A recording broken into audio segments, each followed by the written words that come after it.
여성의 사회 참여가 본격화된 지 반세기. 이제 여성이 하지 못할 것, 넘지 못할 벽은 없습니다.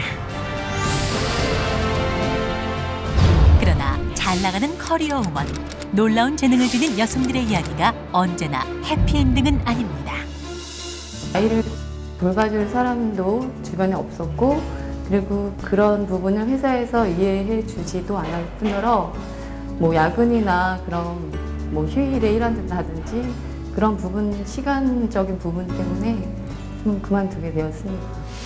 정말 저에게 맞는 일을 하고 싶은데 정말 개발하는 게 쉽지가 않고 찾는 일이 쉽지가 않기 때문에 정말 누군가의 도움을 받았으면 좋겠습니다.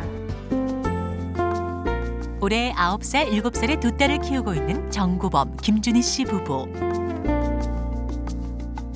아침 일찍 잠자리에서 깨우는 것부터 아이를 챙기는 것은 엄마가 아닌 아빠 정구범 씨. 챙길 것도 준비할 것도 많은 아내를 위해 남편이 나서서 아이를 챙기기 시작한 것인데요. 이제 서로 분담해서 애기들 챙겨주고 제가 또 설거지도 해주고 이렇게 서로 분담해서 하니까 어려울 때 도와주고 하면 서로 편하더라고요. 맞벌이 부부인 김태현, 남윤미 씨 부부는 신혼 초부터 가사일을 분담하고 있습니다. 아내와 동등하게 일을 나눠 적극적으로 가사에 동참하고 있는 건데요. 전업주부라면 직업이 주부니까 가사 일을 더 많이 하겠지만요. 일을 하는 아내 같은 경우는 똑같이 밖에서 일을 하니까 집에서도 같이 하는 것이 맞다고 생각합니다. 남편이 적극적으로 가사에 동참하면서 윤미 씨는 좀 더 원활하게 자신의 일에 집중할 수 있을 뿐 아니라 서로를 더 잘 이해하는 계기가 됐다고 합니다.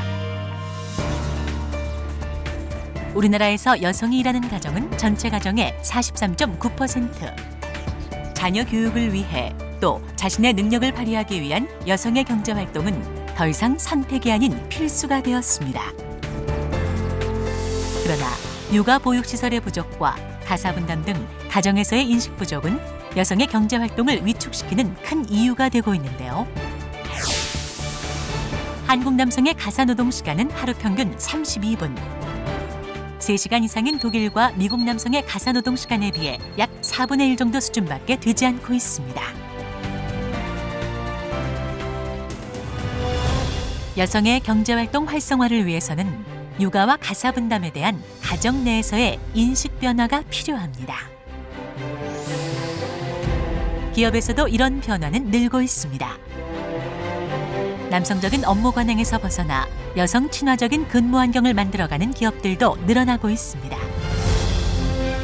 기업이 좀 더 기업의 이익과 동시에 여성 인력들이 성장할 수 있는 활동을 제공을 하고 윈윈 시츄에이션을 가져간다라고 하면 더 훌륭한 여성들을 기업이 오히려 극대 활용을 해서 기업 성장과 개인의 성장에 기여가 될 것 같습니다. 여성 친화적인 근무 환경은 회사 분위기에도 긍정적인 변화를 가져오고 있으며 여성 인재 능력 향상으로 이어져 기업과 여성 모두 성장하는 발판이 될 것입니다. 정부는 이러한 변화의 움직임을 선도하고 장려하기 위해 72개의 여성 새로 일하기 센터를 통해 경력 단절 여성과 실직 여성 등 구직 희망 여성에게 다양한 여성 취업 지원 서비스를 제공하고 있습니다. 또한 보육료 지원 및 보육시설 확충 등 여성의 경제 활동을 촉진할 수 있는 자녀 양육 지원 정책들을 펼쳐나가고 있으며 최근 급격히 감소되고 있는 여성 일자리의 조기 회복을 위해 여성 고용 친화형 일자리 창출 등의 여성 일자리 대책을 마련하여 추진하고 있습니다. 녹색 성장 시대의 여성 경제 활동 참여는 정부와 여성계의 적극적인 참여로 가능하며 지난 4월 30일 G코리아 행사에서 민간 합동으로 여성 일자리 창출, 녹색 생활문화 확산, 희망 나눔 등 여성이 만드는 희망 코리아의 첫걸음을 시작했습니다. 또한 지난 6월 25일에는 동아시아 양성평등 강요들이 한자리에 모여 글로벌 경제 위기 상황에서 여성의 사회적 역할을 논의한 바 있습니다. 여성이 마음 놓고 일할 수 있는 나라. 여성이 그린 세상 희망 코리아. 여성이 마음 놓고 일할 수 있는 나라. 바로 여성이 그린 세상 희망 코리아입니다.